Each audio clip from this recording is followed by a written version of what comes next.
Hey guys, it's Stoof here. Welcome back to my channel. So today we're going to give you guys a video that provides tips and then kind of gives a mini tutorial to recreate this painting right here. This was a painting inspired by a beautiful sunset in Naples, Florida. The painting itself was done using oil paint on canvas. It took me about 15 hours just to do the painting part. That's not including the stretching and priming the canvas part. So I'm going to try to break it down for you guys in an easier way so that I can teach you in less than 15 hours. So what I'm thinking we're going to do here is I will break it down. First, I'll give you some information about how I completed this painting. I'm going to talk about my method. I'm going to talk about the colors I used, and then we're going to talk about some brushstroke techniques. And then I can do another time lapse while I voice over, kind of giving instruction on how I went about completing this piece. And no matter what level you are as an artist with experience, either you're just new to painting or you're advanced and you've been painting for years, this video is going to be helpful for you, so keep watching. Okay, let's first start with my painting process. So there are many different ways to create an oil painting from start to finish, and one of those ways is called the layering method. And that's the route that I usually prefer to take when creating an oil painting, especially a realism oil painting. I work in layers. So I put my first layer of paint down there. You just saw that pause. That was my first base layer of paint. So I completely cover up the canvas, get all the white space off the canvas. I let that layer of paint dry, and that takes about a week because we're using oil paint. After a week, I'll come back to the painting and I'll start to add my second layer of paint, and I'll start to brighten things up now. I usually start with more of the shadow tones or like a middle tone in between highlight and shadow for my base layer of paint, and then I'll start to build up highlights and deepen shadows as I continue to add layers. So to create this painting from start to finish, I probably had 7 or 8 painting sessions where I would work on the painting for a few hours here or there, then I would put the painting down for about a week, and I'd come back to it and start to build more layers on top of that. If you don't wait for the paint to dry in between layers, then you could possibly get a very muddy look.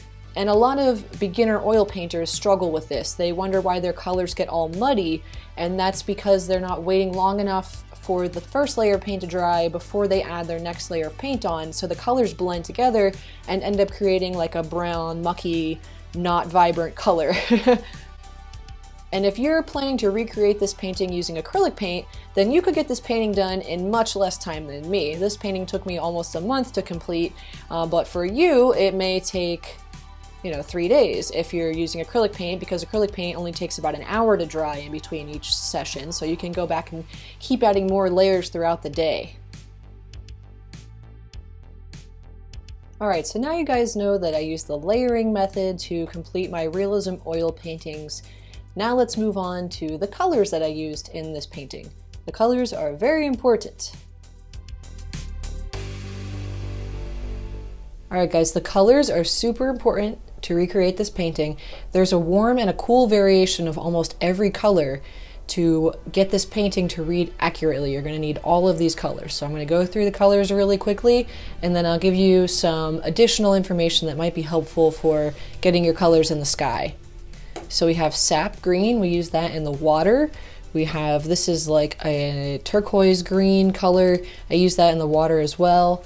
This is a phthalo green, I use that in the water and in the sky, the background of the sky. This is ultramarine blue, which is our cooler version of the blue. This is our phthalo blue, which is the warmer version of that blue. We're using both of those in the sky and the water. This is titanium white. You need that for everything in the painting.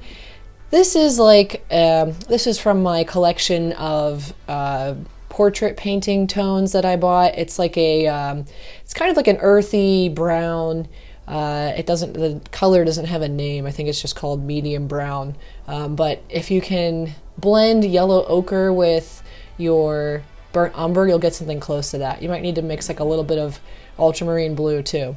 This is cadmium yellow light. and cadmium yellow medium or a cadmium yellow deep.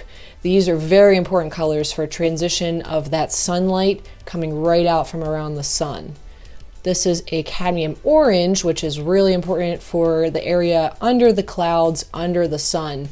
Everything gets kind of fuzzy and those yellows turn more into an orange, but not quite a red yet. And you can't really achieve this color by blending the cadmium red with either of those yellows. You really need to get that color if you want to have that extra depth in your color field in your painting.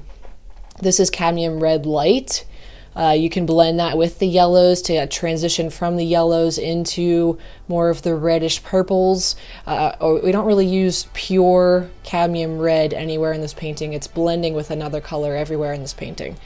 This is our dioxazine purple, which is one of the most important colors in this painting. Basically every color is important, but you really need these 5 colors. Yes, so the purple here is used in that transition from warm to cool. So as you're going away from the sun, it gets yellow, then it kind of transitioned into like an orange, reddish purple. So this purple is blended with each of these 4 colors as you're transitioning away from the sunlight, or where the sun location is. And then eventually you have more of this purple blended in with browns and blues, but we never use pure purple either. We always blend it with another color to mute that vibrancy down, because as you can see, I just got some on my finger there. That's a really vibrant purple, and we don't want that color in the sky or it's not going to read realistically. This is a burnt sienna, so it's our warm brown. This is burnt umber, which is the cooler than burnt sienna, but it's still not really on the cool side of colors, I guess you could say. But this burnt umber is used a lot. Burnt sienna I just used a little bit with transitions, but the burnt umber, we use that a lot, blending with all these 5 colors again to help mute down the vibrancy of the colors, especially with the purple a lot, to get that just kind of, and some white. So like brown, purple, and white, mixing those together will get you a really nice, cooler cloud color before it gets really too far away from the sun. So we're talking like middle of the painting, I'm using a lot of these. And then on the left side of the painting, we're using more ultramarine blue mixed with these 2 colors. Yellow ochre is like our earthy yellow that we're using to blend with the other yellows just to mute that color vibrancy down a little bit. It's still like a nice warmer lighter color, but it's not super vibrant, so it helps to tone things down. So like not right around the sun, but like the area maybe 2 to 3 inches away from the sun, especially as we're starting to get closer to the bottom, that horizon line. We're mixing some more ochre in with these colors as well. Our alizarin crimson is the cool red, so cadmium red light is a warm red, alizarin crimson is the cool red, so this also is good with transitions. So we're mixing this with all of these as well as we're moving away from the sun. Magenta, I used a little bit with my dioxazine purple. So magenta is like our warm purple and dioxazine purple is like our cool purple. So the warm purple is helping with transitioning from the warmer colors to the cool colors. So looking at the actual painting here, you can see that we have everywhere right around the sun is vibrant, like just pure yellow in here, pure cadmium yellow deep, just pure white right in the center of the sun there. And then we start to get some of our warmer reds and browns and warmer purples here. And then as we're moving farther away from the sun, we're starting to blend a little more of our cooler colors in. So as you get farther out here, now it's looking more blue. So we keep mixing in those purples and browns and yellow ochres to kind of tone these colors down so it's not super vibrant, still looks realistic to how you would portray it in nature.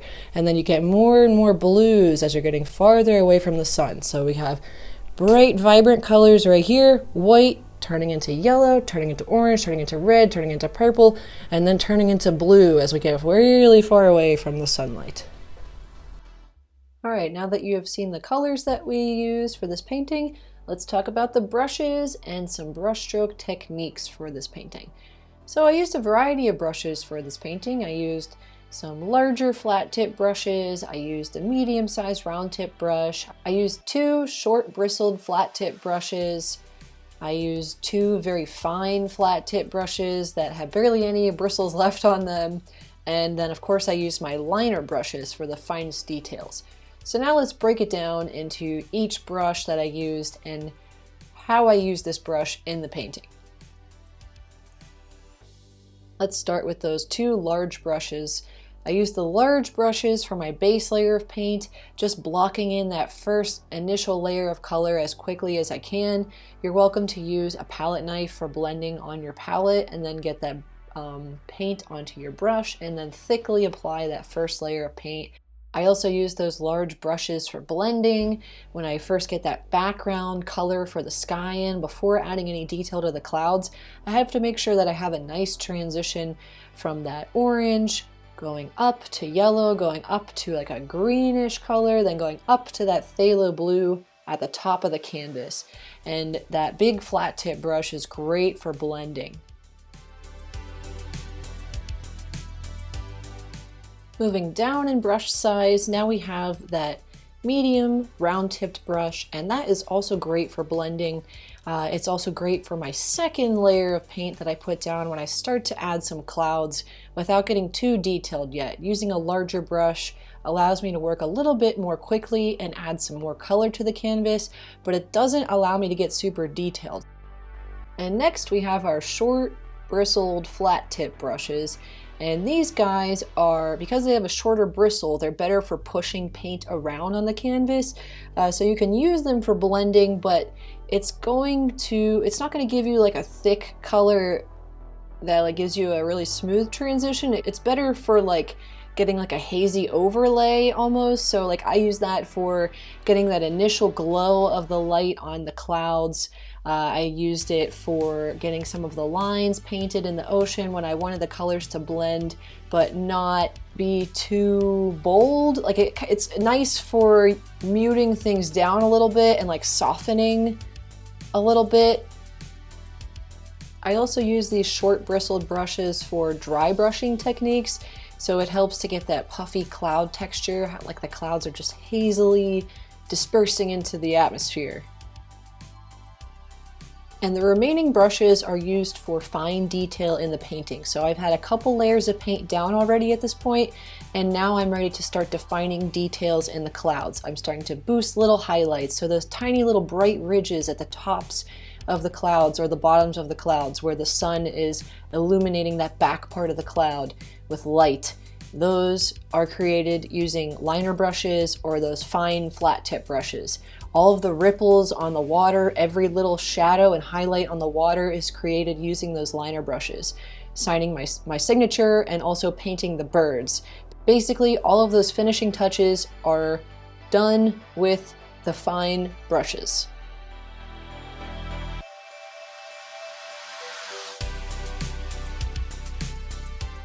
All right, let's dive into a few of these brushstroke techniques that I use for this painting. So the number one important brushstroke technique to achieve a realistic sunset sky is being able to blend. You have to be able to blend the paint. So to get that initial sky color, as I mentioned before, I was using my larger flat tip brushes. I'm basically putting down a color for each of those layers of sky, like each different transition. So we have orange in that lower right section, fades into like a purple color, and then moving up it turns into a yellow, moving up it turns into a green, and then moving to the top of the sky you have pure phthalo blue with white paint.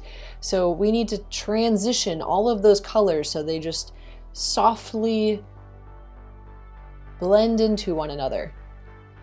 And to do that, you're using your flat tip brush and you're just going back and forth with the paintbrush. When you get to a section where you want to blend, it's really important to remove the excess paint off of your brush so your brush is almost completely dry. You can do that by just wiping your brush in a paper towel or in a cloth. Get the excess paint off your brush and then just softly blend back and forth right in that central area where the two colors will meet. And just go back and forth, going up and then going down a little bit. As you continue going back and forth, left to right, you're starting to move up and down as you're going back and forth, left to right. And that will give you that soft initial blend for the background part of your sky. Another important blending here is the area right around the sun. So you're going to use pure white for the center of your sun, which has a soft transition to a cadmium yellow light, to a cadmium yellow deep, to a cadmium orange, blended with some other colors. So you have to get that soft transition using blending as well. But for this area, you're going to be using a smaller brush because it's a smaller area. You need to have a little bit more detail there. And again, you want to take the excess paint off your brush and just softly blend, not pressing too hard on the canvas. And that's how you're going to achieve a lot of the blended colors that you need for the sky. Another useful brushstroke technique for this painting is called dry brushing, and that's a technique I use in many of my paintings that have clouds in them. Dry brushing is great for getting your clouds to look nice and puffy. And the way you do this is you take some paint on your brush. You can use a round-tipped brush or one of those short, bristled, flat-tip brushes, and you're going to put some paint on the brush, make little swirls and get that paint onto your medium that you're working on. And then once you get the paint on there, let that sit for a bit while you grab a paper towel or a cloth, and you're going to get all the extra paint off of there. Even more than if you're just doing a regular blend. You almost want the brush to be dry. That's why it's called dry brushing. So I'll do a little test on the table there, and I'll realize, okay, it's not dry enough yet. So I go back, get a little bit more paint off of that brush, and then I'm lightly pressing, making little swirling motions, and see how it's just puffing up that cloud. It's giving me that nice puffy cloud texture. So I use that for a lot of the clouds in this painting. This next brushstroke technique is how you're going to bring your water to life. And the way we achieve this realistic water look is by these very fine lines for all the tiny little ripples and waves of water, those hints of shadows, some of those bolder shadows in the foreground, those highlights on the water. They're all created with my liner brush, and I thin the paint down using citrus solvents so I can get a nice, steady, detailed, controlled line with my liner brush. So as you can see here, I'm just working the brush, creating all these tiny little lines, first putting in some shadows, and then going back and checking where I need to add a couple highlights to bring out balance in the painting. And I'm just working pretty quickly, making little zigzag back and forth motions to create these little shadows, dipping the paint in the citrus solvents to make the paint less opaque and to give me a little bit more maneuverability with the brush.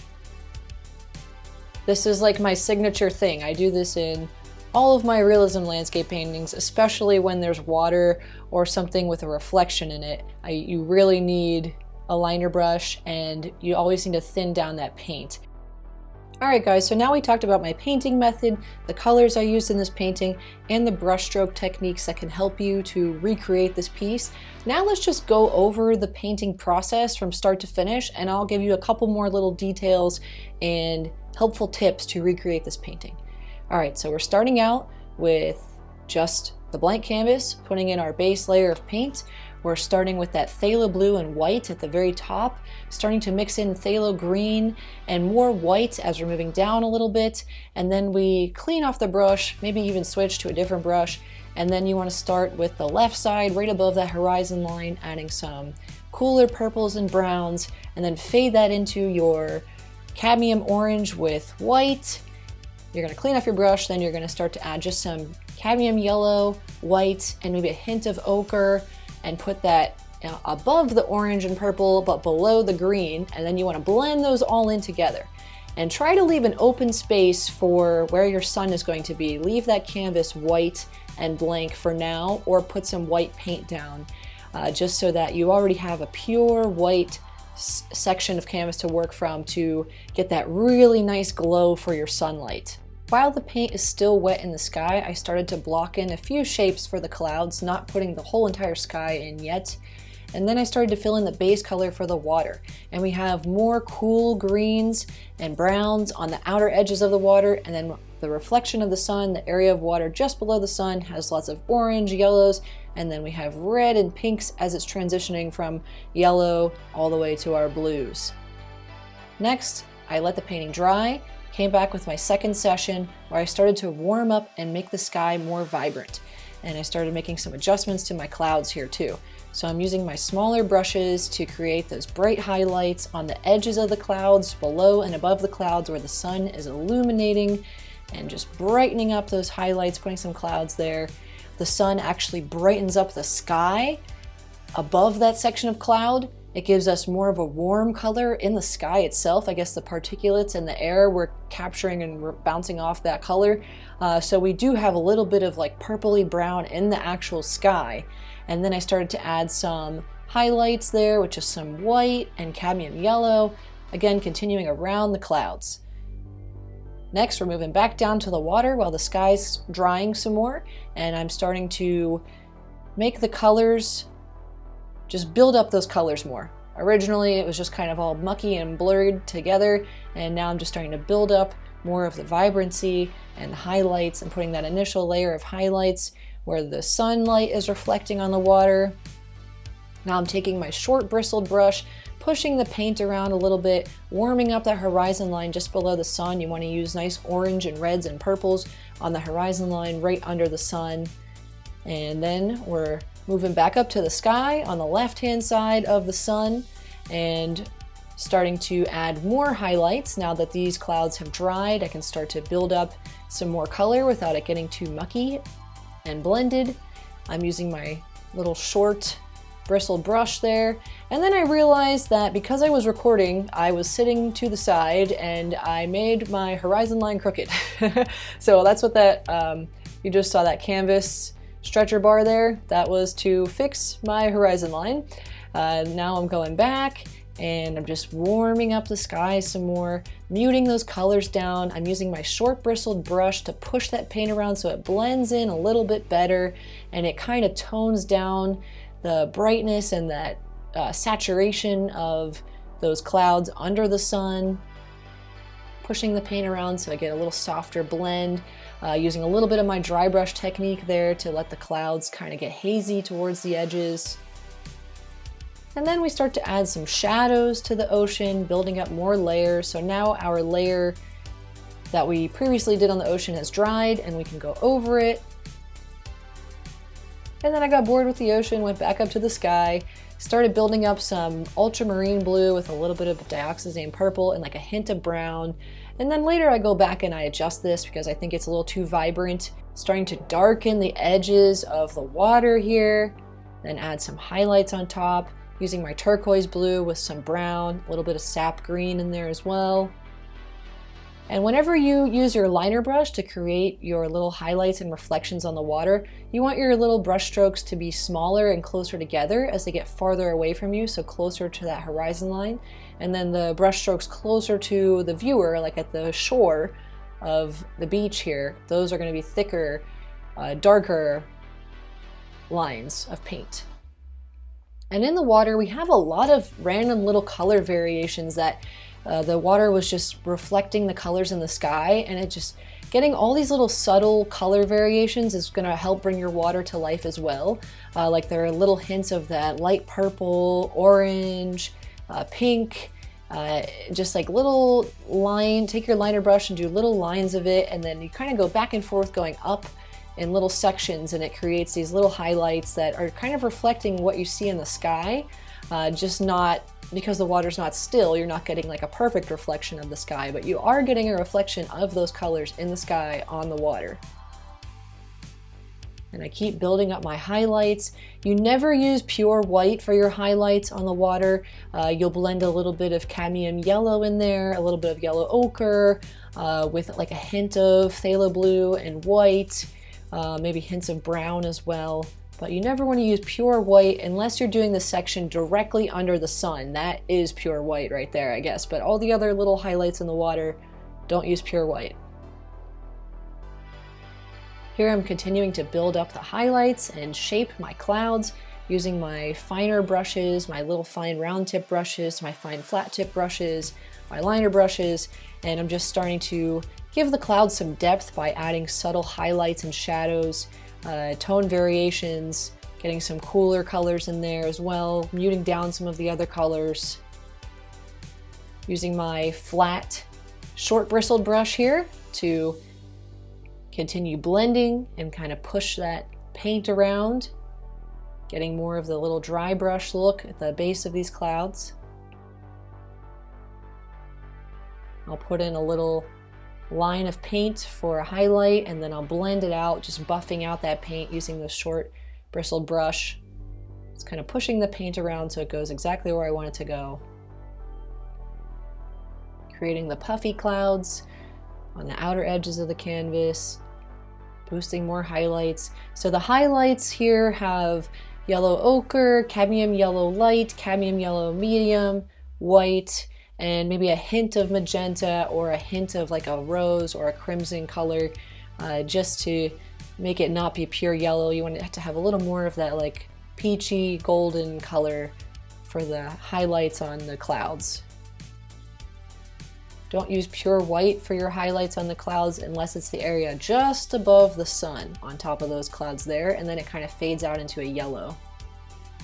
Here I'm putting in the birds. So I just started by making a neutral black by blending my colors. I just blended red, yellow, and blue to make like a neutral black that's not a pure black, so it's not like too, bam, there's black. Just to give it a little more of a natural color. And I'm just getting each little bird as its own little shape, getting the shape of the birds using my liner brush, and then I'll go back later and I will adjust the shapes of these birds. I noticed that I made their heads a little bit oddly shaped on some of them, and then I also go back to the birds and I add some red and brown on the wings so that you can see where the sunlight is hitting the bird's wings. It makes the birds look less flat. And I just continue working on the sky, building up all of the variations in color as it transitions from bright yellow, golden to purples and browns. And then finally we made it to the foreground here, where I just started to add a couple little shadows on the sand, put a little shadow under the water line to show where there's just a little hint of a shadow under the water on the shore there, and we have a little bit of glow on the sand just below the sun area. Continuing to build my highlights on the water. We have some nice brighter highlights that are starting to show up, and it's really pushing that contrast, making the water look wet, especially with the reflections of the birds that I put on there with a couple shadows under the birds.